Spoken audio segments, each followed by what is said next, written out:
Bueno, ¿cómo estamos en el día de hoy? ¿Bien? ¿Contentos? ¿Vienen listos para oír la palabra de Dios o no?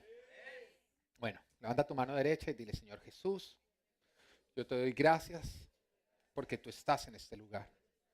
Ayúdame a escuchar, a entender y a practicar. Y todos decimos en amén y amén. Bueno, estamos en una nueva serie. ¿Cómo se llama nuestra nueva serie? A mí me gusta que participen, que me sienta que no estoy solo. ¿Cómo se llama? Jesús es mi vida. ¿Realmente es Jesús tu vida o no? Porque es lo que Jesús quiere ser. Él quiere ser nuestra vida. Al fin y al cabo, Él lo dice, yo soy el camino, la verdad y la vida. Él quiere ser nuestra vida. Sin embargo, hay muchas personas que jamás han logrado ese tipo de relación con Dios. Jamás han logrado encender su amor por Dios, cosa tal que ellos puedan llegar a decir, Dios, Jesús para mí es mi vida. El apóstol Pablo decía, porque para mí el vivir es Cristo y el morir es ganancia. Él pudo llegar a amar a Jesucristo de manera tal en que Jesús significaba su vida y su vida era Jesucristo. ¿Pero es esto una verdad en tu vida? Algunos no han podido nunca llegar a encender su corazón de esa manera. Otros, a pesar de que lo han encendido, han visto cómo ese amor se ha venido apagando. Y de pronto otros todavía están con el corazón bien encendido. Pero la pregunta es, ¿cómo hago yo para mantener mi corazón bien encendido? Ya sea que me toque encenderlo, ya sea que me toque reencenderlo porque se me ha ido apagando, o ya sea que me toque mantenerlo encendido así porque yo quiero estar loco de amor por Dios. Si tú entras dentro de estos tres tipos de personas, entonces la palabra de hoy es para ti. Y la he titulado, Jesús es mi vida, enciendo mi primer amor. Amén. Apocalipsis capítulo 2 versículo 4 nos dice, sin embargo, tengo en tu contra que has abandonado tu primer amor. Esta fue una epístola o fue una carta que el Señor envía a las iglesias justamente en Apocalipsis. Es un libro profético. Y el Señor está reclamándoles que a pesar de que ellos en algún momento mantenían o encendieron ese primer amor, permitieron que ese primer amor se fuera apagando. Piensa de pronto en tu esposa. Cuando nosotros éramos novios, se encendió ese amor de una manera guau, ¿no? El noviazgo es hermoso, pero tú has permitido que a lo largo de tu matrimonio ese primer amor se haya ido apagando a un punto en el que ya no sientes enamoramiento, sino simplemente es como si fueran roommates.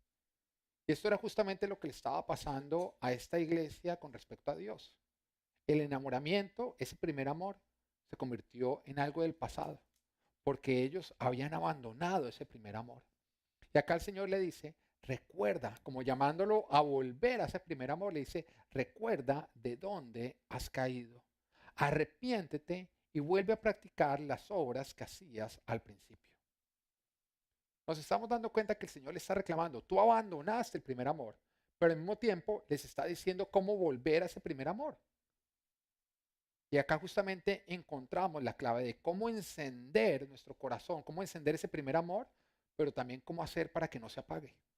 Porque la respuesta es la misma en ambos casos. Y la encontramos en este reclamo. El Señor está diciendo, recuerda de dónde has caído. Cuando a ti se te olvida de dónde caíste y de dónde te sacó Dios, tú permites que ese primer amor empiece a apagarse. Lo segundo es, arrepiéntete. El arrepentimiento no es algo que tú hiciste algún día, el arrepentimiento es un estilo de vida, es algo que tú tienes que vivir. Y después dice, practica las obras del principio. Practica las obras del principio. ¿Pero a qué se refiere exactamente el Señor en este caso? Volvamos a la historia que veíamos hace 8 días del llamamiento de Leví, donde él vivió su principio, su primer amor. Y supongamos que esta carta fue escrita a él. Leví se encontró con Jesucristo, empezó a vivir su primer amor con Cristo, pero digamos que empezó a pasar el tiempo y él se le empezó a apagar ese primer amor. Entonces el Señor lo está llamando, le está diciendo, Leví, has abandonado tu primer amor, así que recuerda dónde has caído, arrepiéntete y vuelve a practicar las obras del principio para que se vuelva a encender ese primer amor. Y vamos a ver lo que significaría en su caso olvidar de dónde había caído, dejar de vivir el arrepentimiento y dejar de practicar las obras del principio. Amén. ¿Estamos? Entonces volvamos a Lucas capítulo 5, versículo 27 al 31, la historia de Leví. Y nos dice, después de esto salió Jesús y se fijó en un recaudador de impuestos llamado Leví, sentado a la mesa donde cobraba. ¿Ustedes se acuerdan qué quiere decir o qué era un recaudador de impuestos o no es así? Era el narcotraficante de la época. Él había traicionado a todos los suyos a causa del dinero. El recaudador de impuestos era el más vil de los pecadores. Era tocar fondo. Era como la persona que uno decía, uy, ese sí ya no hay vuelta atrás. Es la persona que Jesús estaba llamando en ese caso. Y dice, sígueme, le dijo Jesús. Y Leví se levantó, lo dejó todo y lo siguió. Luego Leví le ofreció a Jesús un gran banquete en su casa. Di, gran banquete en su casa. Y había allí un grupo numeroso de recaudadores. Di, numeroso. Estamos entendiendo, gran banquete y numeroso, ¿no? Tenlo en cuenta. Un grupo numeroso de recaudadores de impuestos y otras personas que estaban comiendo con ellos. Pero los fariseos y los maestros de la ley, que eran de la misma secta, les reclamaban a los discípulos de Jesús, ¿por qué comen y beben ustedes con recaudadores de impuestos y pecadores? No son los sanos los que necesitan médicos, sino los enfermos, les contestó Jesús. No he venido a llamar a justos, sino a pecadores, para que se arrepientan. Amén. Entonces vamos al primer punto, recordar de dónde había caído. Digamos que a Leví se le olvidó de dónde había caído. Imaginemos por un momento que Leví, después de ciertos años en el cristianismo, ya era parte de la iglesia, de hecho era uno de los líderes de la iglesia. Tenía su ministerio, siempre diezmaba, siempre era el primero para todo lo que decía, ¿quién quiere servir en esto? Él era el primero que daba el paso para ser de voluntario. Pero un día, en medio del servicio, está en adoración, alabando a Dios, cuando de pronto abre sus ojos y se da cuenta que al lado de él hay un recaudador de impuestos. En ese momento, él se indispone y él deja alabar a Dios. Más bien empieza a decirse a sí mismo, esto es el colmo. Acabo de ver a este sinvergüenza recaudando impuestos allá afuera y ahora está aquí. Esto es una burla. Él ya dejó alabar a Dios, él ya dejó adorarlo, él no prestó atención a la prédica, porque no había la hora de ir a donde el pastor a decirle, pastor, esto se nos llenó de chusma. Estamos perdiendo el ambiente familiar que teníamos. Imagínese que vi a un recaudador de impuestos sentado a mi lado. Es importante que usted predique desde el púlpito que los recaudadores de impuestos no heredarán el reino de los cielos. ¿Qué significaría esto? Que a Leví se le había olvidado que él era recaudador. Se le habría olvidado dónde fue que Jesús lo encontró a él. Y también que Jesús no lo rechazó, no le cerró la puerta, no lo juzgó, sino que lo llamó con brazos abiertos. Cuando estábamos arrancando nuestra iglesia, hubo una oportunidad en que empezó a venir a la iglesia una pareja gay, una pareja de homosexuales. Vinieron por unos servicios. Y en ese tiempo me llamó una persona de la iglesia indignado, supremamente alarmado. No, pastor, se nos metieron los homosexuales en la iglesia. ¿Qué es lo que usted está permitiendo? Eso es que su predicar está muy suave. E indignado porque estaban viniendo homosexuales a la iglesia. Y digo, bueno, pues si no vamos a permitir que vengan homosexuales a la iglesia, tampoco permitamos que vengan adúlteros, fornicarios, borrachos, mentirosos, ladrón. En otras palabras, vámonos.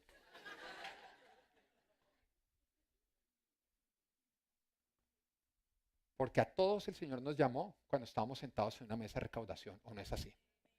Y acá está predicando un ex borracho, un ex drogadicto, un ex fumador, un ex fornicario, un ex muchas cosas. Y nosotros no podemos olvidar de dónde fue que Dios nos llamó a nosotros. Cuando nosotros entramos en pelea con los pecadores, es porque se nos ha olvidado de dónde fue que nosotros caímos. Y la iglesia debe ser un lugar donde los pecadores se sienten bienvenidos, pero donde los religiosos, ¿quiénes son los religiosos? Los que se les ha olvidado de dónde es que han caído, ¿no? Se sienten incómodos.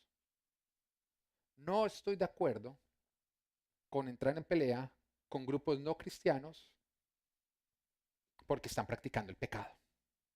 Y creo que en esto la iglesia se ha equivocado. En no esperar que los no cristianos no sean pecadores sin Jesucristo.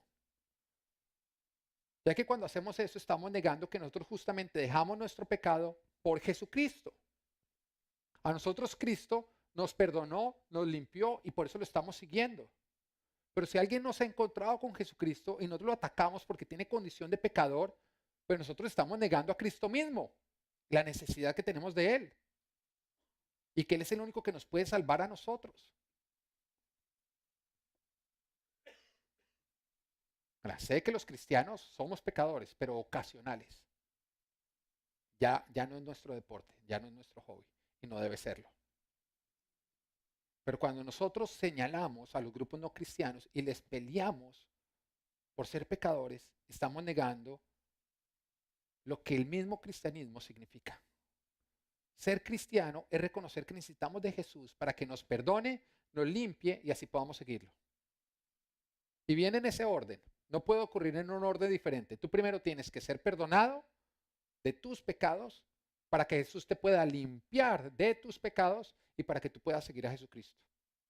Tú no puedes seguir a Jesús si todavía no has sido perdonado y si todavía no has sido limpiado porque estás siguiendo tu pecado. Y cuando tú sigues a tu pecado, tú no sigues a Cristo, tú sigues a tu pecado. Lo más cerca de tu pecado, lo más lejos de Jesús. ¿Lo estás entendiendo? Pero no puede ser limpiado el que no ha sido perdonado. Una persona que no llama a su pecado pecado nunca va a poder dejar su pecado. Porque tú primero necesitas recibir tu perdón para que después Dios te pueda limpiar. Y después de que Dios te limpia, tú vas a poder seguir a Jesucristo. Solo el perdonado puede ser limpiado y solo el limpiado puede seguir a Cristo. Pero cuando le exigimos limpieza a los grupos no cristianos, a las personas no cristianas, sin Jesucristo nos convertimos como los maestros de la ley de la época que ponían cargas pesadas en otros que ni ellos mismos podían llevar. Si tú quieres mantener tu primer amor, tú no puedes olvidar de dónde caíste. No podemos olvidar quiénes éramos, qué practicábamos, cómo estaba nuestra vida cuando Jesucristo nos llamó. La Biblia nos cuenta la historia de un fariseo llamado Simón que invitó a Jesús a cenar en su casa. Y cuando estaban ahí comiendo, entró una mujer que tenía fama de pecadora con un tarro de perfume muy costoso. Y la mujer al ver a Jesús se echó a sus pies y empezó a lavarle los pies con sus lágrimas y empezó a untarlos con el perfume y con su cabello le secaba los pies. En ese momento el fariseo miró con desprecio y dijo, si este fuera un profeta sabría que esa mujer es una pecadora. Pero Jesús, sabiendo lo que él estaba pensando, se volteó y le dijo, Simón, cierto prestamista le prestó dinero a dos personas. A una le prestó 500 monedas, a otros 50. Como no tenían con qué pagarles, entonces les perdonó la deuda. ¿Cuál de ellos va a amar más a ese prestamista? Y Simón respondió, pues supongo que al que más se le perdonó. Jesús le dijo, has dicho bien, porque cuando entré a tu casa, tú no me lavaste los pies, no me besaste. En cambio, esta mujer no ha dejado de besarme desde que me ha visto. En otras palabras, para tú poder enamorarte locamente de Jesucristo, tú tienes que estar consciente de lo mucho que Él te perdonó. El que no es consciente de los muchos pecados que Jesucristo le perdonó, no va a poder enamorarse locamente de Jesucristo. El que más es consciente de todos los pecados que Jesucristo le perdonó, es el que más se enamora. Te vas a enamorar de Jesucristo en la misma proporción en que tú seas consciente de los pecados que Él te ha perdonado. Es por esa razón que aquellas personas que dicen es que yo no tengo de qué arrepentirme, yo no peco. Uno les dice, pero pues tú has mentido, tú te divorciaste, le fuiste infiel a tu esposa. Le responden, no, es que eso no fue así, es que para mí eso no es pecado. Ese nunca se va a enamorar de Cristo. Ese está enamorado de sí mismo. Porque Él es su propio Jesucristo, Él se justifica a sí mismo. Pero cuando nosotros sabemos que Jesús es el que nos salvó, el que nos perdonó, el que nos limpió, entonces podremos seguirlo y enamorarnos profundamente de Él. Si te quieres enamorar locamente de Cristo y quieres mantener encendido tu primer amor, nunca olvides de dónde Jesucristo te llamó. Amén. Punto número 2. Vivir el arrepentimiento. Vivir el arrepentimiento. Hay muchas personas que creen equivocadamente que el arrepentimiento tiene que ver con el sentimiento o la emoción que sentimos, ese remordimiento después de haber hecho algo. Pero no, esa emoción, ese sentimiento están más relacionados con la culpa. El arrepentimiento es una acción, no una emoción. Y es la acción de reconocer, corregir y dejar. Y quiero que lo digas, reconocer, corregir y dejar. Cuando tú te arrepientes, tú reconoces tu falta, tú corriges lo que hiciste mal y tú dejas de hacer lo que venías haciendo mal. Pero la culpa, ese remordimiento, es contrario. Lo que nos lleva a nosotros es a tapar, a negar y a huir. Te sientes tan mal que nadie se vaya a dar cuenta de lo que yo hice. Le echa la culpa a otras personas, estás huyendo porque no quieres enfrentar. La culpa llevó a Judas a la horca. El arrepentimiento llevó a Pedro a la tumba vacía, a buscar de Jesucristo. Porque el arrepentimiento es reconocer, es corregir y es dejar. ¿Dejar qué? De hacer aquello que venías haciendo mal. Cuando nos vamos a justamente el griego, que es metanoia, significa un cambio de vida. Para Leví, ¿qué significó el arrepentimiento? Pues pararse de la mesa de recaudación, dejar dicha vida para sentarse en la mesa con Jesús y hacer de Jesús su vida. Antes de Jesucristo, nosotros todos obedecíamos la ley del pecado. Éramos esclavos del pecado, la palabra de Dios lo dice. Pero cuando nosotros creemos en Jesucristo, recibimos su perdón, somos libres, podemos dejar el pecado. La gracia que Jesús nos ofrece no solamente es perdón de pecados, también es libertad del pecado. En otras palabras, nos da a nosotros la capacidad de dejar atrás el pecado. Antes de ser cristiano, yo era drogadicto, alcohólico, fumaba cigarrillo, era promiscuo, y la lista continúa y continúa y continúa. Y tantas veces yo intenté dejar todo eso y no podía. Yo recuerdo con las drogas que siempre el siguiente día cuando yo me levantaba con ese guayabo, cruda, como tú lo quieras llamar, sintiéndome como una cucaracha, yo me decía a sí mismo que esta sea la última vez que yo consumo droga. Sin embargo, pasaban unos cuantos días, estaba otra vez en una de esas fiestas locas, me volvían a ofrecer y se me olvidaba, volvía a consumir. Y nuevamente el siguiente día sintiéndome como una basura, volví a proponerme a mí mismo, no consumas más. Pero volví a caer y volví a caer. Aún pensaba en tatuarme en algún lado lo que dijera no lo hagas. Que de una manera, sí, lo pensé. Yo dije, ¿será que si me tatúo no lo hagas? Cuando yo lo voy a hacer, voy a ver eso y voy a ver como que me estoy clamando a mí mismo, no lo hagas. Pero estoy completamente seguro que no hubiera funcionado ese tatuaje.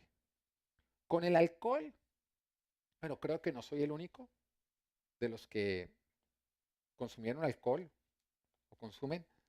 Yo ya no consumo. Que al otro día cuando uno tenía ese guayabo, sobre todo el moral, ¿no? Uno acordándose todas las bobadas que uno dijo, todas las bobadas que uno hizo, uno decía, no vuelvo a tomarme un trago en toda mi vida. Porque todo borrachín ha dicho eso alguna vez o no, o varias veces, no vuelvo a tomarme un trago en toda mi vida.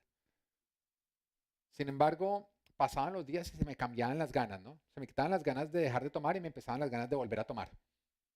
Y terminaba volviendo a tomar. Oiga, con el cigarrillo. Tantas veces intenté dejar de fumar y no podía. Y a pesar de que pasaban cosas, escenas en mi vida que me hacían a mí querer dejar de fumar. Recuerdo una vez en que un amigo se había acabado de dormir en mi casa después de que habíamos estado en fiesta y al otro día sonó su celular temprano y eran otros amigos diciéndole, oiga, tenemos partido de fútbol, estaban en un torneo de fútbol y él era el delantero del equipo. Oiga, tiene que llegar ya a jugar. Y les dice, uy, es que estoy en la casa de Pedro y no tengo en qué irme, la única es que él me lleve. Así que del otro lado de la línea, esos amigos decían, dígale a Pedro que por favor lo traiga. Y entonces yo pues dije, no, yo lo llevo si me dejan jugar a mí. Y pues yo soy buen futbolista, ¿no? Entonces tampoco era algo malo. Vean que no. Bueno, entonces no, si me dejan jugar a mí. Entonces, no, que es un torneo, que no se puede. Ah, entonces no lo llevo. Y de pronto, bueno, está bien, dígale que lo traiga y lo dejamos jugar. Entonces, bueno, nos alistamos rápido, nos fuimos con mi amigo. Allá yo había dejado de jugar durante un buen tiempo, justamente porque me había dedicado a la rumba, a la fiesta. Y llegamos allá y pues bueno, empezaron a jugar los que eran titulares, yo estaba en la banca y lógicamente, siendo justos, empezaron a hacer cambios para meter a los que sí eran del equipo. y reservaron el último cambio para cumplir su promesa, dejarme jugar a mí. ¿Mm? Y llegó mi tiempo y yo desde la banca, ya estoy que me juego, hágale. Y de pronto, bueno, listo, último cambio. Sacaron a un jugador y me metieron a mí. Y entro yo al campo trotando así como, entró acá, mejor dicho, Maradona, y empiezo a sentir que me ahogo, empiezo a sentir que me ahogo y me caí al piso, completamente ahogado. Y me tocó salirme de la cancha gateando, pero tosiendo. Y mis amigos eran bravos, no tenemos más cambios. Yo les decía, no puedo, ya. Y me decían, por lo menos haga estorbo, duerma ahí para que la pelota por lo menos causara algo, que sea obstáculo. No puedo, no puedo. Me tocó salirme, irme para el banco y tomarme las aguas y los Gatorades de todos ellos porque estaba completamente agotado. Oiga, cuando pasa esto yo decía, no, realmente el cigarrillo está matando mi cuerpo. Y a pesar de eso, no lograba yo dejar de fumar. Y cuando conocí al Señor Jesucristo y recibí su perdón, pude dejar todo esto. Me gustaría decirte que yo no tuve que poner de mi parte, pero lo cierto es que sí requirió mi esfuerzo. Y mi esfuerzo requirió pararme de la mesa de recaudación con todo lo que eso significaba. Porque significa algo y toca morir. Y piensa en Leví. Cuando Jesús lo llamó y le dijo, párate de la mesa de recaudación, para él significaba dejar de recibir un dinero. ¿O no es así? Porque ahí estaba todo el dinero que él recibía. Significaba dejar unas amistades que ahora lo iban a señalar. Significaba oír las críticas y los insultos de todas las personas que él estaba dejando atrás. Requería un gran esfuerzo. Pero él pudo dar esos pasos de fe porque él confiaba en Jesús. En que la vida que Jesús le estaba ofreciendo era mejor que la vida que él tenía en ese instante. Al fin y al cabo, su vida era miserable en esa mesa de recaudación. A mí me requirió lo mismo. Pararme de mi mesa, dejar atrás amistades, dejar atrás placeres, ser criticado por todos los que permanecieron en ese mundo y recibir ataque de parte de ellos. Y recuerdo que cuando yo quería tomar la decisión, el Señor me dijo, da tú el primer paso, da tú el primer paso, que yo te voy a ayudar al segundo, el tercero, el cuarto, te voy a ayudar a permanecer. Y recuerdo perfectamente mi primer paso. Con mis amigos habíamos estado planeando la fiesta de 31 de octubre. Y ese día nos íbamos a hacer un rave de esos locos. Íbamos a tomar todo el alcohol que existía, las drogas que habían inventado, íbamos a inventar nuevas drogas, íbamos a hacer todo lo que se podía llegar a hacer. Era como que ese día, mejor dicho, vamos a vivir la locura de las locuras. La teníamos supremamente planeada. Y mi carne quería ir a esa fiesta. Lamento mucho si te estoy desinflando como pastor, pero te estoy contando la verdad de mi vida. Y yo quería ir tanto a esa fiesta. Y recuerdo que el jueves antes del viernes de esa fiesta, fui a un grupo de oración. La iglesia a la que yo pertenecía, esto era en Canadá, también tenía grupos pequeños, como nosotros tenemos nuestros live groups. Pero estos grupos pequeños no eran por perfiles, o sea, yo no llegaba a encontrarme con personas de mi misma edad, sino me encontraba con, lo metían a uno, entonces eran, la verdad es que yo era el único joven, era una mano de viejos. Y llego yo a ese grupo y yo sabía que no iba a ir a esa fiesta, pero yo quería ir a esa fiesta, ¿no? Y todos mis amigos iban a estar y yo sabía lo que significaba no ir a esa fiesta. Y yo les abrí mi corazón y les dije, miren, la verdad es que es muy aburrido porque mañana hay una fiesta y yo sé que no debo ir. Entonces ellos empezaron para animarme, no, mire, vamos a hacer algo, véngase mañana y vemos películas. Y yo me imaginaba viernes viendo, me iban a poner Moisés, la de 1906, la primera que vinieron a verla, con puros viejos y yo dije, hermano, trata de que me quite las ganas, no que me den más ganas, ahora me quiero ir más para allá, ¿no? Ayude. Pero cuando yo les dije a ellos, me gustaría decirles que no voy a ir, pero yo creo que voy a terminar yendo. Y en ese instante, ellos empezaron a hablar y dijeron, mire, todos nosotros tuvimos esa fiesta. Ese lugar al cual no debíamos volver. Nosotros sabíamos que no debíamos volver. Pero sin embargo fuimos. Y cuando estuvimos allá, nos dimos cuenta que no pertenecíamos ya a ese mundo. No la pasamos ricos, nos sentimos excluidos y nos fuimos y ya nunca más volvimos. Y cuando ellos me contaron que todos estuvieron en esa fiesta, yo vi una oportunidad. Porque yo dije, Señor, yo quiero decirle adiós a este mundo sin tener que ir a esa fiesta. Todos ellos fueron a esa fiesta. Yo quiero decirle adiós a ese mundo que dejé por ti sin tener que ir a esa fiesta. Y ahí tomé la decisión de que no iba a ir. Y me llené de valor. Y al siguiente día, el viernes, llamé a mis amigos y les dije, mire, no voy a ir a esa fiesta. Y me preguntaban por qué. Entonces yo les di la razón. Yo les dije, porque esa fiesta es del diablo. Ellos no entendieron, me llamaron fanático, no entiendo por qué. No estuvieron de acuerdo, no entiendo qué fue lo que ocurrió.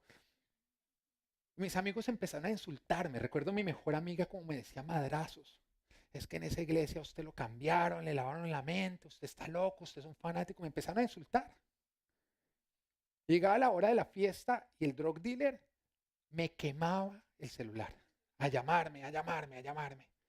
Yo nada más resistía, nada más resistía. Fue supremamente difícil. Pero me aferré a Dios. Llegó el siguiente día, el sábado. Fue como una calma. No ocurrió nada. Mis amigos no llamaron. Estuve yo tranquilo. Pero recuerdo mucho el siguiente día, el día domingo. Porque desde el momento en que me levanté, empecé a sentir una alegría en mi corazón y yo lloraba de felicidad. Escuché la voz de Dios que me hablaba de manera muy clara y me decía, he puesto mi alegría en tu corazón porque a partir de hoy tú quedas limpio. Y recuerdo que yo iba caminando hacia la iglesia y mientras que ya iba caminando a la iglesia yo lloraba de felicidad.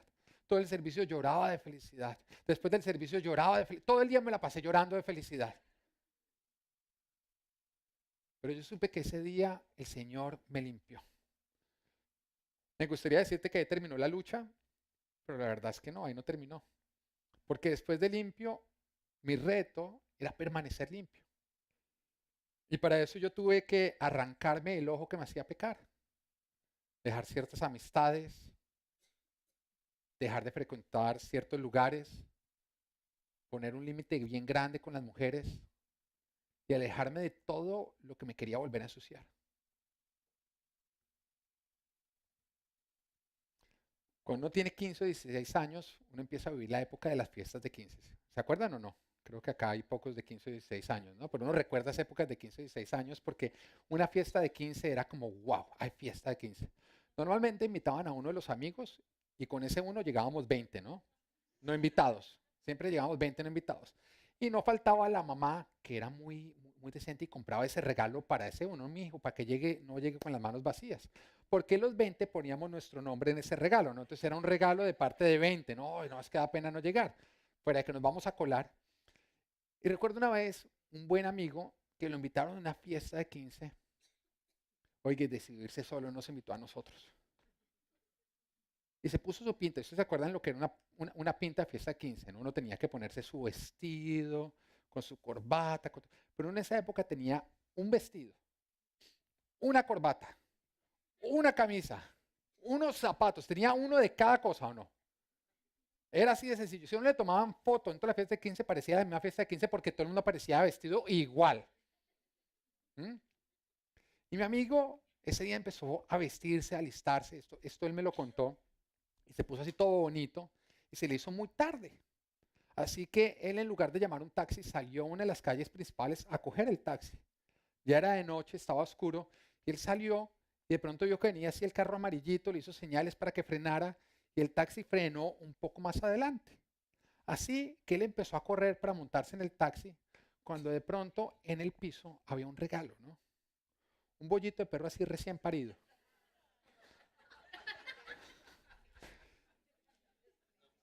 Y mi amigo lo pisó, patinó, se resbaló, cayó encima del bollo y se untó todo el vestido, así quedó completamente untado. Él me cuenta que el taxista en la mano miraba como, uy, joven, ¿está bien?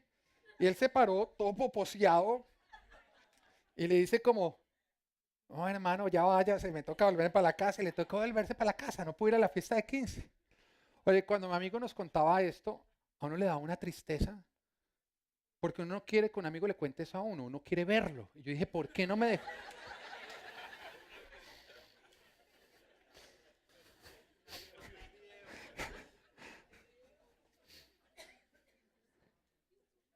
¿Por qué te estoy diciendo esto? No fue que él no estuviera limpio, ni bien vestido, ni que él no oliera bien. Él estaba limpio, bien vestido y olía bien. Lo que pasa es que no fue prudente. Y se puso a correr sin ningún tipo de precaución en la oscuridad y se resbaló. Volvamos a Leví. Digamos que después de un tiempo, Leví volvió nuevamente a la mesa de recaudación. ¿Significa que Jesús jamás lo llamó? ¿Significaría que Jesús jamás lo perdonó o que jamás lo limpió? No.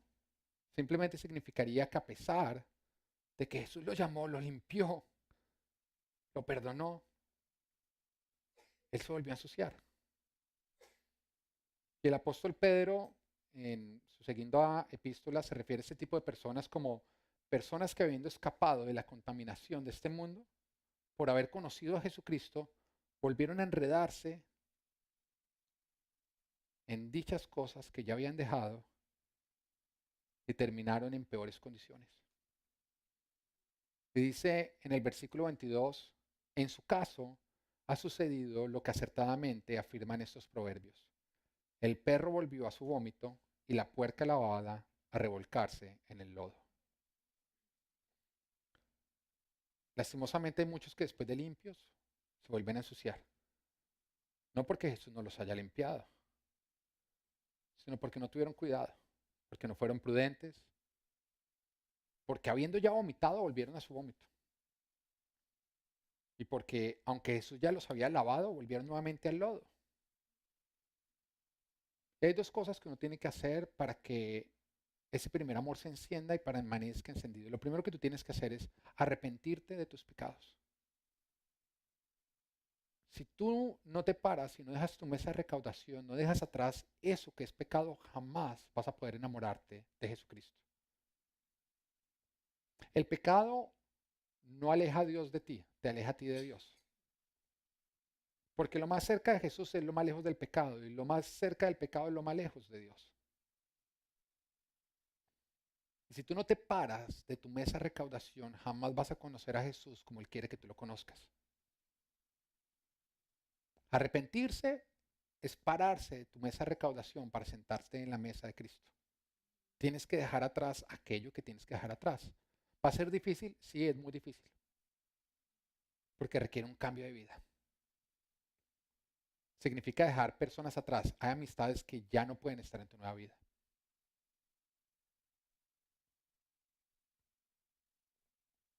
Significa dejar placeres. Para muchos significa rendir su entrada económica.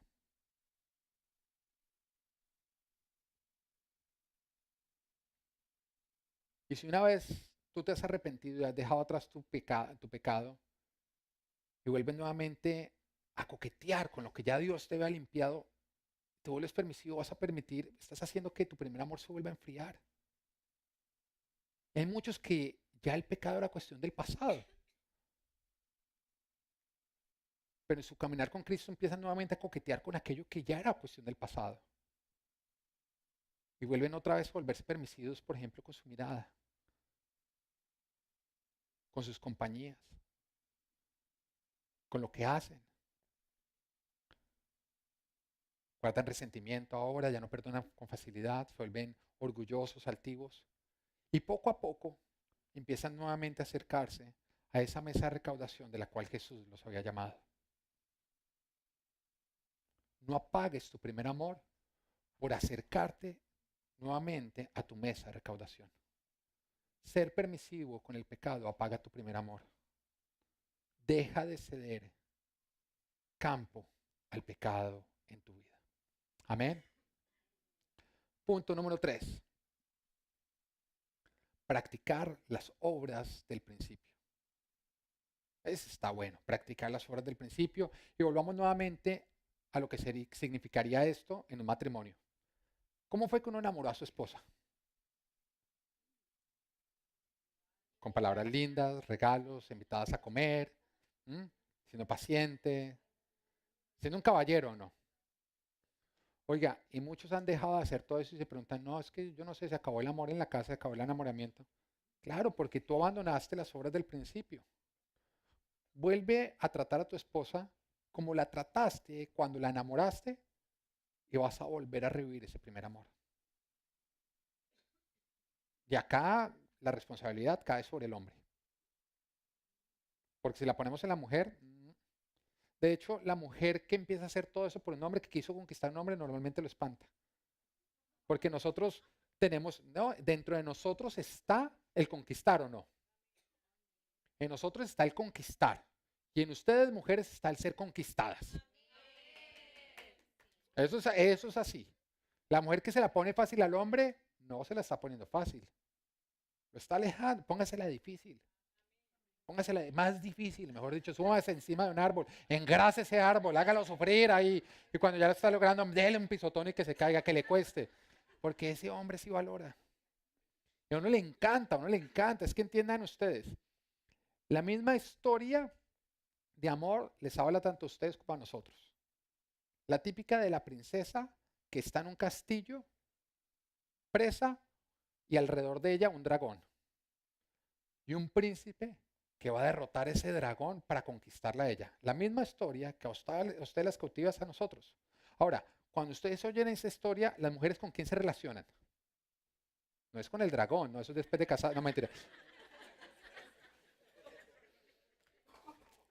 Con la princesa para ser rescatadas, porque ustedes anhelan ser rescatadas. ¿O no es así? Pero uno no se relaciona con la que uno dice, ay, sí, yo quisiera princesa para que me rescate. No, uno quiere ser el príncipe que va a coger a pata a ese dragón para rescatar a su princesa. Uno quiere rescatar. Lo que pasa es que después de rescatada se nos olvida y dejamos de practicar todas las obras con las cuales nosotros conquistamos. Y eso también nos pasa con el Señor. Al principio hacemos tantas cosas por Él, pero de pronto dejamos de hacerlas. ¿Qué hubiera significado para Leví dejar de hacer lo que él hizo al principio? Pues vayamos a su principio. Nos damos cuenta que lo primero que él hace es invitar a Jesús a su casa donde le ofrece un gran banquete. Y esto es bien profundo por una razón, porque hay muchos que vienen acá a la iglesia, disfrutan de Jesús y cuando se termina el servicio le dicen, Jesús, nos vemos dentro de 8 días, bye. Y se van. Y Jesús queda como, pero, ¿por qué? Yo quiero ir contigo a tu casa. Jesús quiere que tú lo lleves contigo a tu casa, que fue justamente lo que Leví hizo cuando empezó a seguir a Jesús, llevó a Jesús a su casa, le dijo, Jesús, de ahora en adelante, tú eres el homenajeado en esta casa. Todo lo que hagamos en esta casa va a ser para ti y por ti. La pregunta es, ¿se siente Jesús en tu casa homenajeado? ¿Se siente Jesús en tu casa cómodo? ¿Se siente Jesús en tu casa bienvenido? Porque si eso no está ocurriendo, tú no estás practicando las obras del principio. Pero también nos damos cuenta que Él ofrece un gran banquete. ¿Se acuerdan que yo les dije que repitieran esa palabra? Gran banquete. ¿Por qué es tan importante? Porque nos damos cuenta con esta palabra que lo que ofreció Leví no fue pizza, comida mexicana o lasaña de Costco. No hay nada de malo con ese tipo de comida. Pero acá nos está aclarando que fue un gran banquete. En ese momento yo pienso, por ejemplo, en lo que ofrecen una comida en matrimonio. No es común ver en un matrimonio que sirvan pizza, comida mexicana o lasaña de Costco. Sin embargo, si es lo que tú quieres hacer en tu matrimonio, hazlo. Adviérteme para llevar lonchera. Pero acá nos está aclarando que fue un gran banquete. Pero también nos dice que invitó un gran número de personas, ¿sí?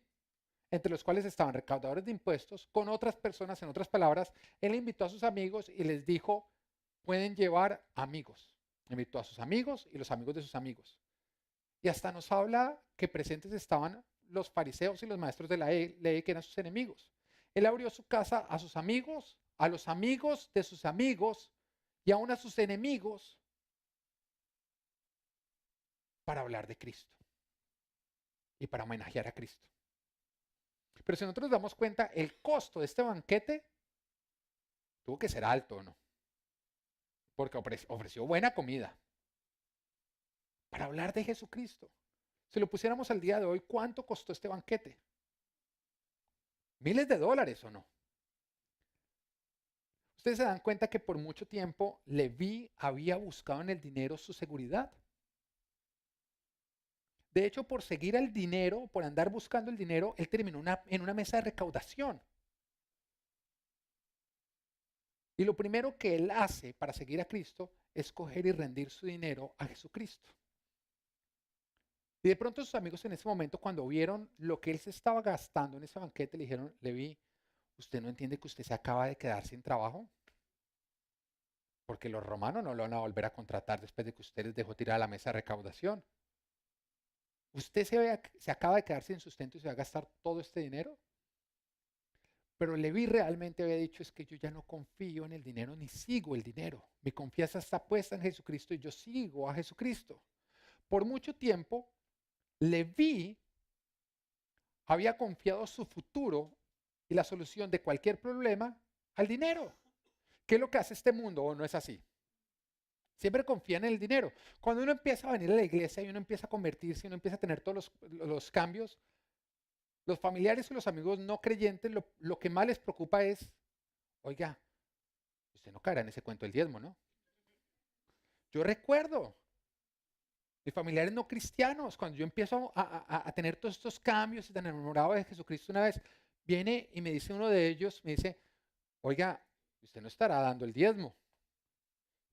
Un momento, usted no se da cuenta que yo dejé las drogas, el alcohol, el cigarrillo, que mi vida antes era un desorden, hoy en día tengo una vida organizada, y a usted lo que le preocupa es el dinero. En otras palabras, es como le dijera: mire, vuelva a ser drogadicto, alcohólico y fumador, pero con el 10% encima.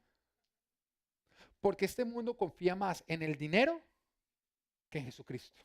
Y de hecho, tú o confías en Jesucristo o confías en el dinero.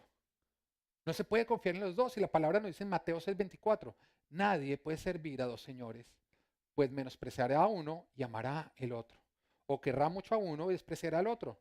No se puede servir a la vez a Dios y a las riquezas. Y el paso de fe que tenía que dar Leví en ese caso era coger y decir: yo ya no voy a poner mi confianza en el dinero, ahora voy a poner mi confianza en Jesucristo. Y lo hizo rindiendo su dinero. ¿Cuántos no han entregado a Jesucristo su corazón porque no le han entregado su billetera? ¿Cuántos no han usado el dinero como un pretexto para no entregarse completamente al Señor Jesucristo? Y lo voy a decir acá claro. Algunos van a estar de acuerdo y otros no van a estar de acuerdo. Yo sé quiénes están de acuerdo y yo sé quiénes no están de acuerdo. El que no ha diezmado y no diezma, no se ha enamorado de Jesucristo como se podría llegar a enamorar. ¿Quiénes están de acuerdo? Los que diezman. ¿Quiénes no están de acuerdo? Los que no diezman. Pero normalmente cuando yo veo a una persona que está loca de amor por Jesucristo, esa persona ya diezma. Y se terminó de enamorar después de haber diezmado. Y el pretexto más grande para no dar el paso de fe y diezmar, ¿sabes cuál es? Es que no me alcanza. Pero todos los que diezmamos en algún momento dimos el diezmo a pesar de que no nos alcanzaba. Pero vimos como Dios desató milagros y nos alcanzó y nos sobró. Y normalmente el que diezma dice: ese es el mejor negocio de todos. Yo doy el 10% y el otro 90%.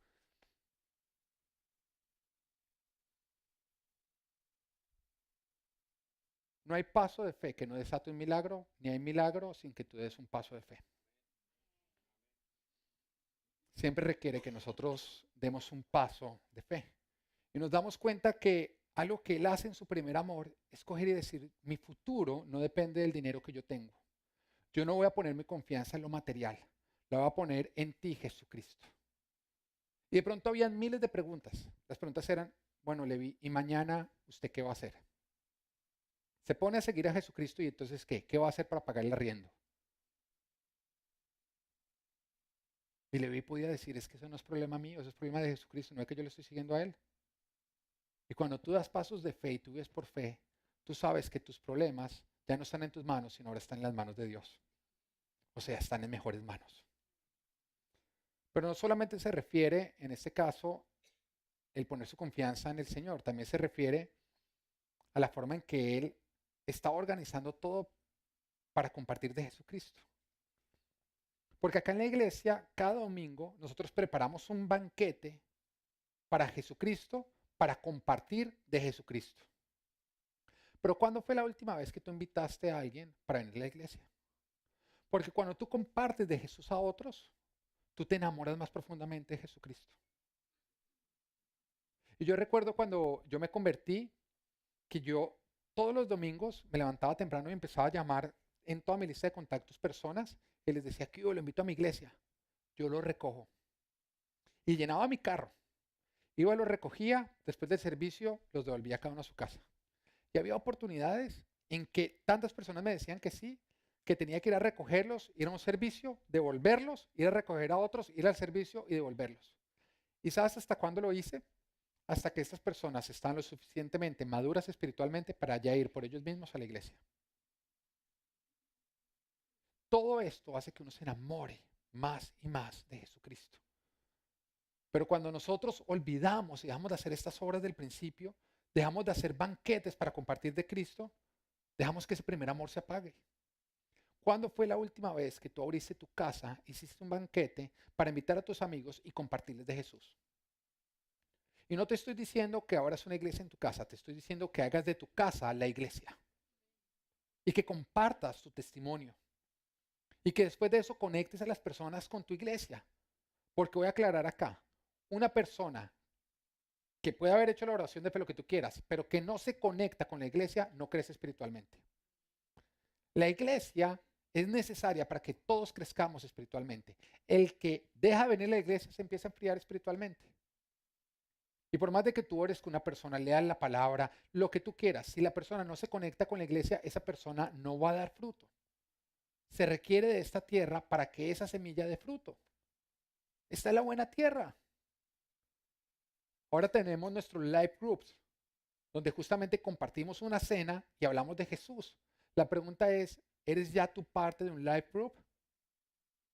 Y si no te has inscrito en ninguno, no te vayas sin inscribirte a uno.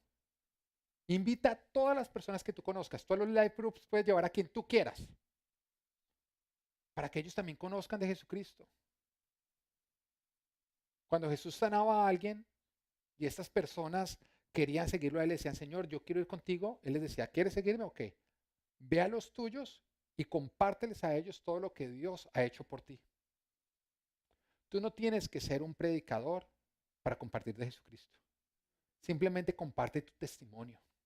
Cuéntale a otros cómo Jesús salvó tu matrimonio, cómo tú te querías quitar la vida y ahora la amas, cómo el Señor te ayudó a dejar vicios, cómo te ayudó a poner tu vida en orden y cómo te ayudó a tener una relación verdadera con Dios Padre.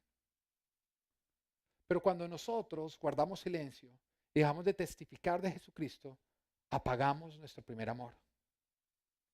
Mira, si hay algo que a mí me enciende, mi primer amor, es cuando yo comparto mi testimonio. Cuando yo invito personas a casa y les empiezo a contar todo lo que Jesucristo hizo por mí. Recordar de dónde Jesús me sacó, pero también testificar de él a otros, enciende el corazón de uno.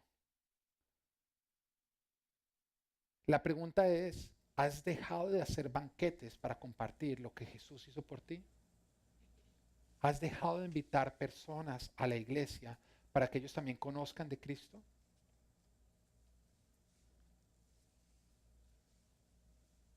¿Quieres encender tu primer amor? ¿Quieres reencenderlo? ¿O quieres mantenerlo encendido? No olvides de dónde caíste. No olvides de dónde fue que Jesucristo te llamó. No olvides todos los pecados que Él te ha perdonado. No olvides cómo estaba tu vida, dónde fue que Él te encontró. No olvides que Él no te señaló, Él no te juzgó, Él te recibió con los brazos abiertos. Pero también vive una vida de arrepentimiento. Levántate de tu mesa de recaudación y camina hacia Jesús. Porque Jesús y tu mesa de recaudación están en lugares distintos. De hecho, están en lugares opuestos. Y pase lo que pase, si ya saliste de esa mesa de recaudación, no vuelvas atrás. No seas como el cerdo que después de lavado vuelve a revolcarse en el lodo. ¿Te va a costar trabajo dejar tu mesa de recaudación? Sí. Lo primero que vas a tener que hacer es poner tu confianza en Jesucristo. No en aquello que la tenías puesta. No en el dinero, no en personas. Tienes que confiar profundamente en Jesús. Completamente en Él. Pero lo último, haz de tu casa la iglesia. Para conectar a las personas con la iglesia. No calles tu voz. Predícale a otros lo que Jesús hizo por ti. Y cómo Él también lo hará por ellos. Si ellos le permiten a Jesús entrar a sus vidas. Y verás cómo se enciende tu primer amor. Jesús es mi vida. Yo enciendo mi primer amor por Él. Amén.